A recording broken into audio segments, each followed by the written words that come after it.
Welcome to M academy. आज की exercise की क्लास में आपका स्वागत है। आज हम डिस्कस करेंगे कॉमन एरर्स के कुछ क्वेश्चंस जिनसे एग्जाम्स में अक्सर प्रश्न पूछे जाते हैं। वीडियो शुरू करने से पहले आप सभी से एक रिक्वेस्ट है कि अगर आप चैनल पर नए हैं तो चैनल को जरूर सब्सक्राइब करें और वीडियो को अंत तक देखें। तो चलिए शुरू करते हैं। हमारा आज का टॉपिक है common error, finding common errors in the given sentence. अब हमारे सामने जो भी सेंटेंस आएगा उस पर हम कॉमन एरर देखेंगे। कॉमन एरर शुरू करने से पहले आप सभी से ये बता देना चाहेंगे कि कॉमन एरर्स होते क्या हैं और इनसे प्रश्न किस प्रकार पूछे जाते हैं। तो कॉमन एरर्स में को पूछने का दो तरीका है। एक तरीका तो ये हो जाता है कि सेंटेंस को 3 या 4 हिस्से में बांट दिया जाता है। जैसे इस एग्जांपल में, एग्जांपल नंबर 1 में, Ram is telling that I have stolen his book में सेंटेंस को कुल 3 भागों में बांटा गया है और चौथा भाग है नो एरर का। तो इसमें करते क्या है, अच्छा कुछ एग्जाम्स ऐसे होते हैं जिसमें सेंटेंस को 4 हिस्से में बांटा जाता है और 5वां हिस्सा आपका नो एरर का होता है। तो sentence the Ram is telling that I have stolen his book में सेंटेंस में राम इज टेलिंग एक भाग है जिसे ए से इंडिकेट किया गया है, दैट आई हैव दूसरा भाग है जिसे बी से इंडिकेट किया गया है और स्टोलन हिज बुक तीसरा भाग है जिसे सी से इंडिकेट किया गया है। हम सेंटेंस को पढ़ते हैं।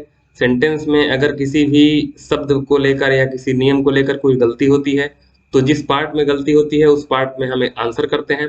अगर सेंटेंस में गलती कहीं नहीं है तो हमारा आंसर लास्ट आंसर यानी ऑप्शन डी या ऑप्शन ई हो जाता है, सेंटेंस में जैसा भाग बटा रहे। तो चलिए शुरू करते हैं। आज का हमारा सेंटेंस है, अच्छा दूसरा प्रकार भी मैं जानना था। दूसरा प्रकार ये होता है कि सेंटेंस को अलग अलग हिस्से में तोड़कर दिया रहता है। उसमें सेंटेंस में इस तरह से एक लाइन से नहीं लिखता है, सेंटेंस को ए बी सी करके 3 पार्ट में अलग अलग तोड़ के जैसे ऑप्शन दिए जाते हैं वैसे दिया रहता है और हमको केवल आंसर में उस ऑप्शन में अंतर करना रहता है, अंडरलाइन करके भी दे देता है। तो चलिए शुरू करते हैं। पहला क्वेश्चन है हमारा, Ram is telling that I have stolen his book. इस सेंटेंस में आंसर बताना है आपको किस पार्ट में गलती है। तो चलिए आपको 10 सेकंड का समय है, आपका समय शुरू होता है अब।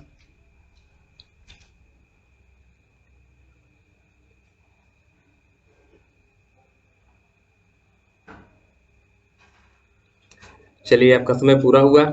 आशा करते हैं आप इसका आंसर जान गए होंगे। चलिए डिस्कस करते हैं। Sentence Ram is telling that I have stolen his book में फर्स्ट पार्ट में एरर है यानी ए में एरर है, क्योंकि इसमें दी गई जो वर्ब है जिसे हम ट्रांजिटिव वर्ब कहते हैं, टेलिंग, ये एक वर्ब है हमारे सामने टेलिंग, जो एक ट्रांजिटिव वर्ब है। ट्रांजिटिव वर्ब्स क्या होती हैं पहले ये समझ लेते हैं।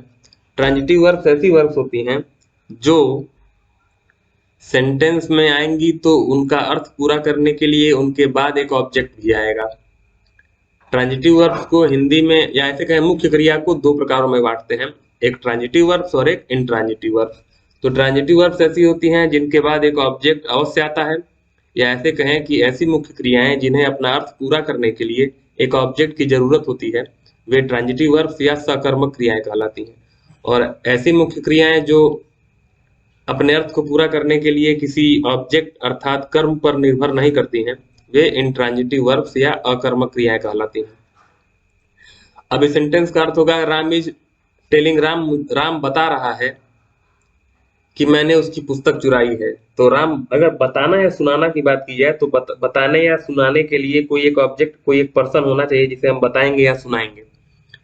तो टेल के बाद एक ऑब्जेक्ट आना चाहिए। अब ऑब्जेक्ट हम क्या लगाएंगे, इसे हम 2 तरीके से सुधार सकते हैं। टेलिंग में गलती हो गई है तो क्लियर हो गया कि टेलिंग एक ऑब्जेक्ट, एक ट्रांजिटिव वर्ब है जिसके बाद एक ऑब्जेक्ट आना चाहिए। तो ऑब्जेक्ट न आया, आने की वजह से इस फर्स्ट पार्ट में, ए पार्ट में एरर है। अब टेलिंग को हम सुधार सकते हैं 2 तरीके से। पहला तरीका क्या है कि क्योंकि ये ट्रांजिटिव वर्ब है इसलिए इसके बाद हम एक ऑब्जेक्ट लगा दें। तो ऑब्जेक्ट कैसे लगाएंगे, उसमें कई तरीका है लगाने का, उसको हम आगे जब रूल्स पढ़ेंगे तो उसमें पूरा डिस्कस करेंगे। अभी के लिए इतना जान लेते हैं कि इस सेंटेंस में कहा गया कि मैंने उसकी पुस्तक चुराई है, तो वो मुझसे कह रहा है, या तो मुझसे कहे या तो किसी और से कह सकता है। तो क्योंकि सेंटेंस में आई एक सब्जेक्ट दिया है तो आसान रहेगा कि हम उसे ही ऑब्जेक्ट भी बना लें। तो हो जाएगा Ram is telling me that I have stolen his book. Ram मुझे बता रहा है कि, या राम मुझे सुना रहा है कि मैंने उसकी पुस्तक चुराई है। तो टेलिंग के बाद हम या तो ऑब्जेक्ट लगा दें, मी लगा दें यहाँ पर, एक तरीका हुआ। दूसरा तरीका शुद्ध करने का क्या है, इसे करेक्ट करने का, कि टेलिंग की जगह पर हम लगा दें saying. Ram is saying that I have stolen his book. अब अगर हम सेइंग लगा देंगे तो से एक इंट्रांजिटिव वर्ब है, तो उसके बाद हमें ऑब्जेक्ट देना जरूरी नहीं है, तो हम आराम से सेइंग कर सकते हैं। या तो कर दें राम इज सेइंग, या तो ये भी कर सकते हैं कि Ram says that I have stolen his book. इस प्रकार कुल मिलाकर इस सेंटेंस में एरर आ गई है आपके फर्स्ट पार्ट में। अब हम क्या करेंगे, फर्स्ट पार्ट में एरर दिखा देंगे, यानी अर्थात ए में एरर दिखाएंगे। इसी प्रकार हम अगला क्वेश्चन देखते हैं। हमारा अगला सेंटेंस है, it is not I who is to blame. यह मैं नहीं हूं जो दोषी हूं। अब इस सेंटेंस में एरर आपको बतानी है। आपके पास कुल 10 सेकंड का समय है। आपका समय शुरू होता है अब।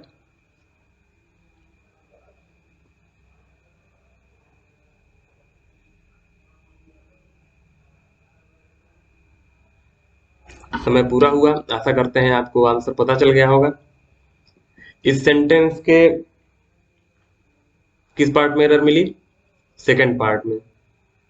यानी यहाँ पर एक शब्द लिखा है it is not I who is to blame में हु जो है वो एक रिलेटिव प्रोनाउन है। क्या है, relative pronoun.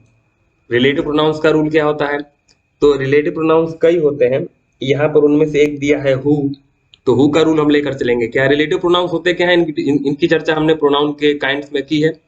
Relative pronoun who क्या होता है, इसका रूल समझ लेते हैं थोड़ा सा। हु एक ऐसा रिलेटिव प्रोनाउन है जो सब्जेक्ट का काम करता है या सब्जेक्टिव केस में होता है। तो ये अपने ठीक पहले जो भी नाउन या प्रोनाउन आएगा उसी के आधार पर ये अपने आगे वर्ब लगाता है। यानी ऐसे कहेंगे कि हु के, यहाँ पर हु के ठीक पहले ये जो आई शब्द आया है इसी के अकॉर्डिंग यहाँ वर्ब लगेगी हु के बाद। ये हु का रूल है। तो सामान्य तौर पे क्या समझ लेते हैं कि हु एक ऐसा रिलेटिव प्रोनाउन है जो अपने ठीक पहले आए हुए नाउन या प्रोनाउन के अकॉर्डिंग ही आगे वर्ब लगाता है। तो इस सेंटेंस में क्योंकि आई लगा है तो आई के साथ हम इज का प्रयोग तो करते नहीं है, तो हम आई के साथ क्या कर देंगे, एम का प्रयोग। तो सेंटेंस क्या हो जाएगा, it is not I who am to blame. यह मैं नहीं हूं जो दोषी हूं। तो इस प्रकार इस सेंटेंस में सेकंड पार्ट में एरर होगी। हम हु के बाद क्या करेंगे, इज का प्रयोग कर देंगे। विस्तृत रूप से इस रूल को पढ़ने के लिए आप वो वीडियो देख सकते हैं जिसमें हमने हु की चर्चा की है। अब आते हैं हम अगले क्वेश्चन पर। हमारा अगला क्वेश्चन है,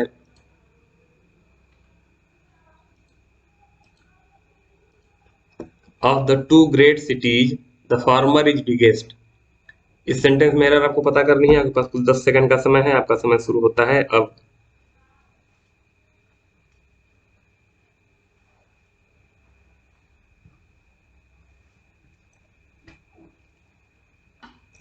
समय पूरा हुआ। दिए गए सेंटेंस में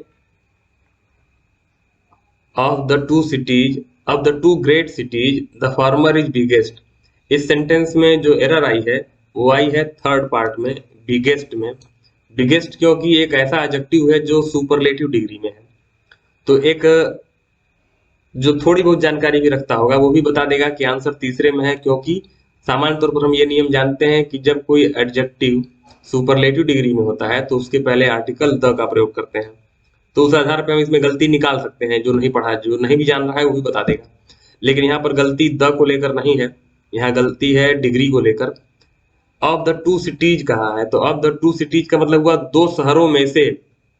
फॉर्मर का प्रयोग होता है दो में से पहले के लिए, और इसी का एक साथी आता है लेटर। लेटर का प्रयोग होता है दो में से बाद के लिए। तो क्योंकि यहाँ दो शहरों की बात किया है तो दो शहरों में से फॉर्मर जो है वो बता रहा है पहले वाले शहर को। तो जब दो की बात करेगा तो हम बिगेस्ट को सुपरलेटिव डिग्री में ना लिख के बिगर करेंगे कंपैरेटिव डिग्री में, क्योंकि दो के बीच जब तुलना होगी तो हम कंपैरेटिव डिग्री का प्रयोग करते हैं। तो हो जाएगा of the two great cities, दो महान शहरों में से, द फॉर्मर इज बिगर, पहला वाला क्या है, बड़ा है। तो बिगर कहने का अर्थ हो जाएगा क्या, कि पहला वाला दूसरे वाले से बड़ा शहर है। तो अगर ये सेंटेंस भी आपको समझ में आ गया होगा। चलिए शुरू करते हैं तीसरा सेंटेंस। हमारा तीसरा सेंटेंस है, all the members in the council began shouting at each other. Council के सभी सदस्य एक दूसरे पर चिल्लाना शुरू कर दिए। सेंटेंस में एरर पता करिए। आपके पास 10 सेकंड का समय है। आपका समय शुरू होता है अब।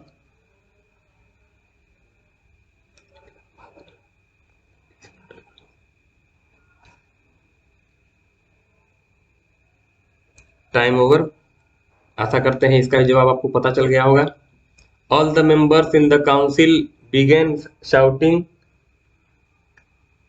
Eight each other. एक दूसरे पर चिल्लाना शुरू कर दिए। इस सेंटेंस के थर्ड पार्ट में एरर है। थर्ड पार्ट में एरर क्या है देखते हैं। यहाँ लिखा है शब्द ईच अदर। हम जानते हैं कि ईच अदर एक ऐसा रिसिप्रोकल प्रोनाउन है जो दो लोगों के लिए प्रयोग किया जाता है। अब इस सेंटेंस में कोई ऐसा तो लिखा नहीं है जिससे ये पता चले, कोई ऐसा वर्ड नहीं है जिससे ये पता चले कि यहाँ बात दो लोगों की गई है।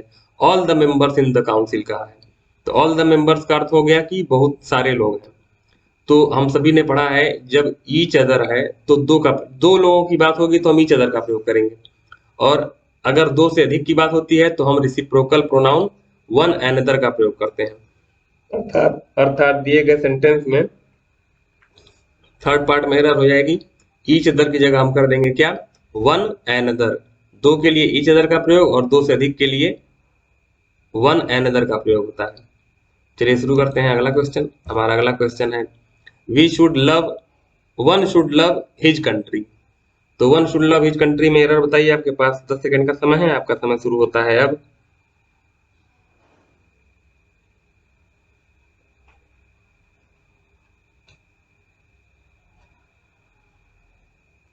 Time over. आशा करते हैं इसका भी जवाब पता कर लिए होंगे। One should love his country में वन जो वर्ड लिखा है फर्स्ट पार्ट में वन, वो एक इंडेफिनिट प्रोनाउन है। तो इंडेफिनिट प्रोनाउन वन के साथ नियम ये चलता है कि इसका जब पजेसिव लगाएंगे तो जैसे ही का पजेसिव केस हिज होता है, ही का शी का हर होता है, आई का माई होता है, वैसे ही वन का पजेसिव केस जो होता है वो हिज ना होकर वंस होता है। हम क्या करते हैं, वंस में O N E one O N और ई के बाद हम एपोस्ट्रोफे एस का प्रयोग करते हैं। एपोस्ट्रोफे एस का प्रयोग, ये हो जाता है वन का possessive case.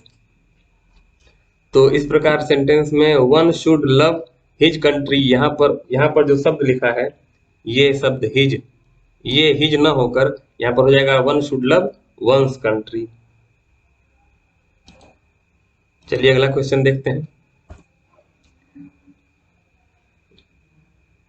A biggest problem confronting them is the lack of time.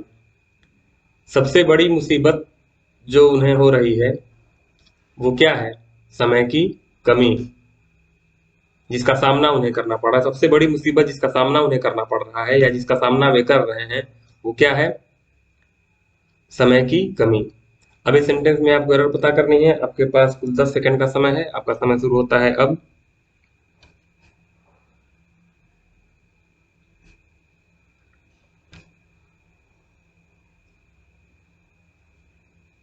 Time over. चलिए डिस्कस करते हैं इस सेंटेंस के किस पार्ट में एरर है। इस सेंटेंस को अगर ध्यान से पढ़ा जाए तो थोड़ी देर पहले हमने तीसरे सेंटेंस में, जो हमारा थर्ड सेंटेंस था, थर्ड सेंटेंस के थर्ड पार्ट में बिगेस्ट को बिगर करने से पहले एक चर्चा मैंने ये भी की थी कि बिगेस्ट सुपरलेटिव डिग्री में है, और जब कोई एडजेक्टिव सुपरलेटिव डिग्री में होता है तो उसके पहले हम आर्टिकल द का प्रयोग करते हैं। वही गलती यहाँ पर आई है। इस सेंटेंस में अगर आप देखेंगे तो यहाँ पर जो अ बिगेस्ट लिखा है ये अ बिगेस्ट न होकर क्या हो जाएगा, द बिगेस्ट। द का प्रयोग क्यों करेंगे, क्योंकि द बिगेस्ट क्या है, सुपरलेटिव डिग्री में है, इसलिए उसके पहले आर्टिकल द का प्रयोग होगा। तो सेंटेंस बन जाएगा क्या, the biggest problem confronting them is the lack of time. चलिए शुरू करते हैं अगला question. He is junior than the team leader by only a few months. वह टीम लीडर से केवल कुछ ही महीने छोटा है, या कुछ ही महीने, जूनियर का मतलब होता है कनिष्ठ है, उससे थोड़ा छोटा का अर्थ क्या हुआ कि पहले ज्वाइनिंग हुई है टीम लीडर की, उसके बाद फिर वो आया है। तो इस सेंटेंस में एरर पता करिए। आपके पास 10 सेकंड का समय है। आपका समय शुरू होता है अब।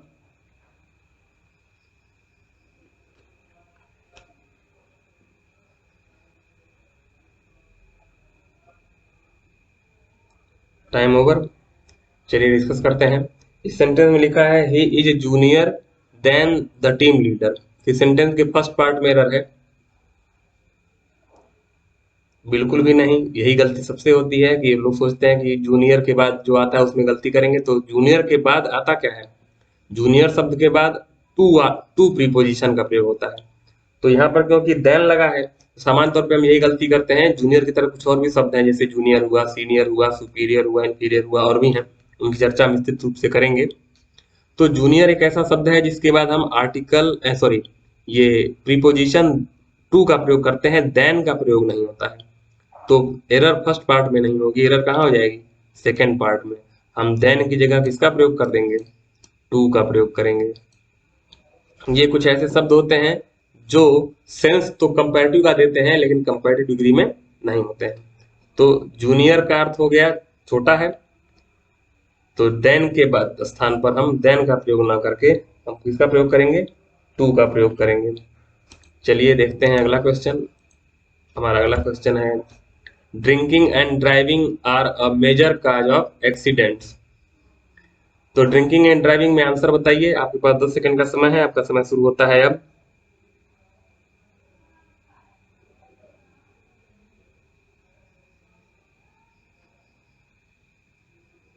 चलिए टाइम ओवर हो गया।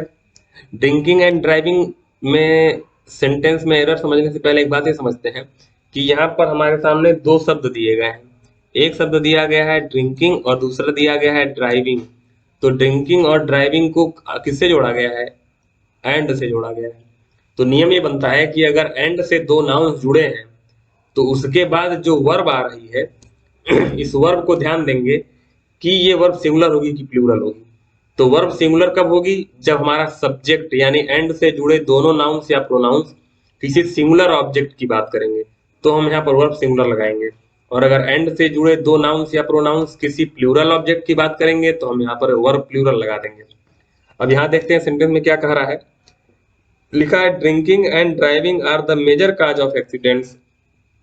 इसका अर्थ होगा पी कर गाड़ी चलाना, अर्थात अल्कोहल या कोई भी मादक पदार्थ, शराब आदि, पी कर गाड़ी चलाना दुर्घटनाओं का एक बड़ा कारण है।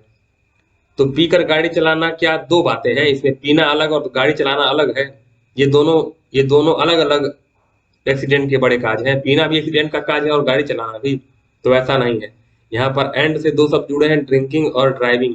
ये दोनों एक साथ, जब आप पी लें और पीकर क्या करें, गाड़ी चलाएं, तो ये दोनों एक साथ हो रहा है। ये एंड से जुड़े दो नाउन्स हैं, ये दो अलग अलग क्रियाओं को ना बताकर ये एक क्रिया को बता रहे हैं। क्या, पीकर गाड़ी चलाना।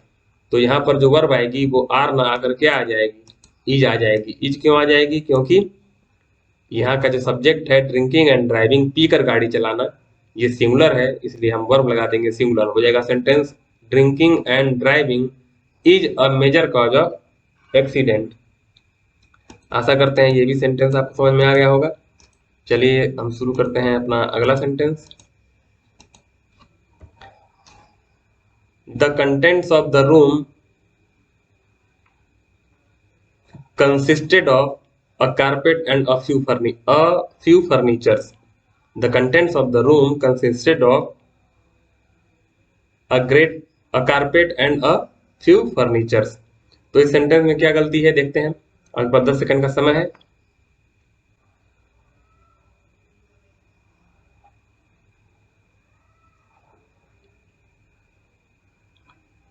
Time over. सेंटेंस को पढ़ते हैं। The contents of the room consisted of a carpet and a few furnitures. कमरे की सामग्री में एक कारपेट और कुछ फर्नीचर्स शामिल थे।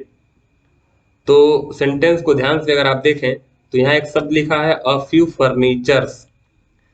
नाउन के चैप्टर में एक रूल पढ़ाया जाता है कि कुछ ऐसे नाउन्स होते हैं जो कलेक्टिव नाउन्स हैं और वो सिंगुलर रूप में लिखे जाते हैं लेकिन वो अर्थ प्लूरल का देते हैं।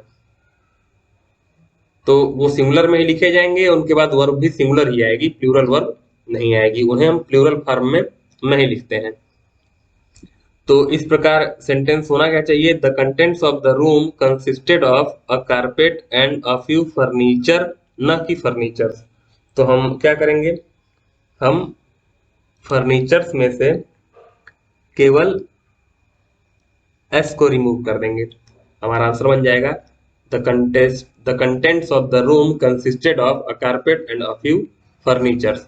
कमरे की सामग्री में कुछ एक कारपेट और कुछ फर्नीचर्स शामिल थे। चलिए देखते हैं अपना आज का अंतिम प्रश्न। The scissors that you asked for is in the desk drawer in the bedroom. जो कैंची तुम मांग रहे थे वो बेडरूम के डेस्क के दराज में रखी है।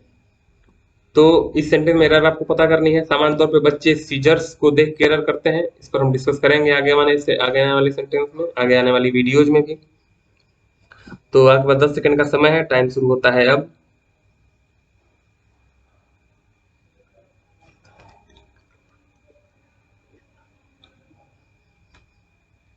Time over. देखते हैं सेंटेंस को।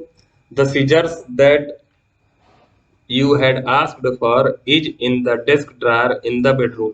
जो कैंची तुम मांग रहे थे या जो कैंची तुमने मांगी थी वो बेडरूम के डेस्क के दराज में है या रखी है। तो इस सेंटेंस में अगर ध्यान से देखा जाए तो लिखा है the scissors that you asked for is नहीं।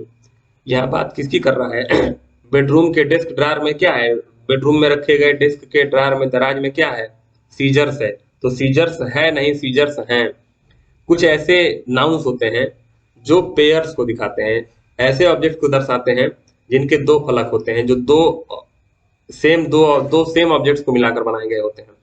तो वो हमेशा प्लूरल में लिखे जाते हैं और उनके बाद वर्ब भी हमेशा प्लूरल आती है। तो यहाँ पर जो सेंटेंस लिखा है ये सीजर्स, सीजर्स के अकॉर्डिंग ही हम यहाँ पर क्या करेंगे, ये सीजर्स जो लिखा है हम सीजर्स के अकॉर्डिंग ही यहाँ पर वर्ब लाएंगे। तो यहाँ पर जो वर्ब हमारी जाएगी वो क्या हो जाएगी? इज ना होकर हो जाएगी क्या? आर। आर क्यों हो जाएगी? क्योंकि सीजर्स एक ऐसा शब्द है जो प्लूरल में प्रयोग होता है हमेशा, और इसके बाद वर्ब भी क्या होती है? प्लूरल होती है। तो सीजर्स जैसे सीजर्स हुआ, स्पेक्टिकल्स हुआ, ग्लासेस हुआ, और भी बहुत से शब्द हैं। उनकी चर्चा हम जब विस्तृत रूप से नाउन पढ़ेंगे तो उनकी चर्चा हम आगे करेंगे। तो आशा करते हैं ये वीडियो आपको समझ में आई होगी और आपको कुल 10 कॉन्सेप्ट पता चले होंगे। तो वीडियो को पूरा करने से पहले चलिए एक चक्कर सारे 10 रूल्स को हम फिर से एक बार रिवाइज कर लेते हैं। तो पहला रूल हमने क्या डिस्कस किया? राम इज टेलिंग में टेलिंग एक ट्रांजिटिव वर्ब है जिसके बाद हमें एक ऑब्जेक्ट की जरूरत पड़ती है, इसलिए फर्स्ट पार्ट में एरर होगी, हम यहाँ पर मी का प्रयोग करेंगे। दूसरा सेंटेंस में हमने पढ़ा था कि हु एक ऐसा रिलेटिव प्रोनाउन है जो अपने ठीक पहले आने वाले नाउन या प्रोनाउन के अकॉर्डिंग ही आगे वर्ब लगाता है। तो यहाँ पर हम आई की जगह बाद क्या कर देंगे? इज का प्रयोग न करके एम का प्रयोग करेंगे। तीसरे सेंटेंस में हमने पढ़ा था कि जब दो सिटीज की बात हो रही है, टू ग्रेट सिटीज की, तो पहले वाले के लिए फॉर्मर का प्रयोग करते हैं, या ऐसे कहें कि जब दो सिटीज की तुलना की जाए तो हम वहां पर एडजेक्टिव की कंपैरेटिव डिग्री का प्रयोग करते हैं। तो यहाँ पर बिगेस्ट ना होकर क्या हो जाएगा? बिगर हो जाएगा। चौथा रूल क्या पढ़ा हमने? All the members in the council began shouting at each other. तो ईच अदर में क्या था? ईच अदर एक ऐसा रिसिप्रोकल प्रोनाउन है जो दो लोगों के लिए प्रयोग होता है, और दो से अधिक लोगों के लिए अगर प्रयोग करना हो तो हम ईच अदर का प्रयोग ना करके वन एनदर का प्रयोग करते हैं। ये चौथा रूल था हमारा। पांचवें रूल में हमने क्या पढ़ा कि वन एक ऐसा प्रोनाउन है, इंडेफिनिट प्रोनाउन है, जिसके लिए पजेसिव केस में हम हिज का प्रयोग ना करके O N E apostrophe S one's का प्रयोग करते हैं। छठा रूल हमने क्या पढ़ा? बिगेस्ट प्रॉब्लम में बिगेस्ट क्या था? एक सुपरलेटिव डिग्री का एडजेक्टिव था जिसके पहले हमेशा आर्टिकल द का प्रयोग होता है, तो हम यहाँ पर ए का प्रयोग न करके द का प्रयोग करेंगे। सातवां रूल हमने क्या पढ़ा कि जूनियर कुछ शब्द हैं, शब्द समूह है, जैसे जूनियर, सीनियर, सुपीरियर, इंफीरियर, इनके बाद हम देन का प्रयोग न करके हमेशा प्रीपोजिशन टू का प्रयोग करते हैं। तो जूनियर के बाद देन ना होकर टू का प्रयोग होगा। आठवां रूल हमने पढ़ा कि जब एंड से दो नाउन जुड़े होंगे और उनसे किसी एक ऑब्जेक्ट का बोध होगा, उनसे वो किसी एक ऑब्जेक्ट को इंडिकेट करेंगे, तो उसके बाद आने वाली वर्ब क्या हो जाएगी? सिंगुलर हो जाएगी, और अगर अलग अलग को करेंगे तो प्लूरल हो जाएगी। क्योंकि यहाँ पर पीकर गाड़ी चलाना अर्थ आ रहा है, इसलिए यहाँ पर आर की जगह हम इज का प्रयोग करेंगे। नौवां रूल क्या था? इसमें हमने पढ़ा था कि फर्नीचर्स की जगह फर्नीचर होगा, क्योंकि कुछ ऐसे शब्द हैं जो कलेक्टिव नाउन सिंगुलर में होते हैं, उनका प्लूरल नहीं बनता है और उनके बाद वर्ब भी प्लूरल नहीं आती है। तो फर्नीचर्स ना होकर फर्नीचर हो जाएगा। और आज का अंतिम रूल जो हमने पढ़ा था वो क्या था कि सीजर्स उन नाउन्स में से एक है जो हमेशा प्लूरल में होते हैं और वो प्लूरल में प्रयोग होंगे, उनके बाद वर्ब भी क्या आएगी, प्लूरल में आएगी। क्यों? क्योंकि ये शब्द हमेशा किसी ऐसे ऑब्जेक्ट को दर्शाते हैं जो दो पलकों से मिलकर बने होते हैं। तो इनके बाद वर्ब हमेशा क्या आती है, प्लूरल आती है। तो यहाँ इज का प्रयोग ना करके हम क्या कर देंगे, आर का प्रयोग कर देंगे। आशा करते हैं वीडियो आपको पसंद आई होगी। वीडियो को लाइक जरूर करें, दोस्तों में शेयर करें और चैनल को जरूर सब्सक्राइब करें। सब्सक्राइब करना ना भूलें। धन्यवाद।